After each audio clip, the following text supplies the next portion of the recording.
இன்னைக்கு போஸ்டிங்ஸில் என்ன நடந்துச்சுன்னா நாங்கள் வந்து இந்த போஸ்டிங்ஸ் வரல, ஸோ வந்து லெட்டர் எழுத சொல்லிட்டாங்க. அப்புறம் டார்ச் இல்லைனா இனிமேட்டு எங்களுக்கு போஸ்டிங்கே வர வேணாம்னு சொல்லிட்டாங்க. இதெல்லாம் நீ வீடியோவில் போட்டாங்க சாப்பிட்டு மகனே. I love you. குத்து பார்க்காதவங்க வெக்க மாட்டேன்.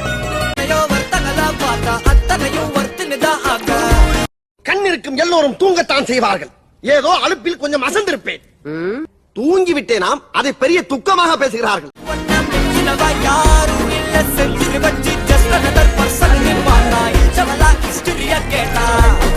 பசிக்கிறா, சீக்கிரம் விட்டுறா.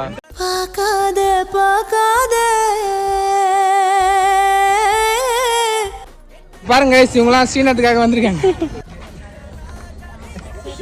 இதுதான் நீ போட்ட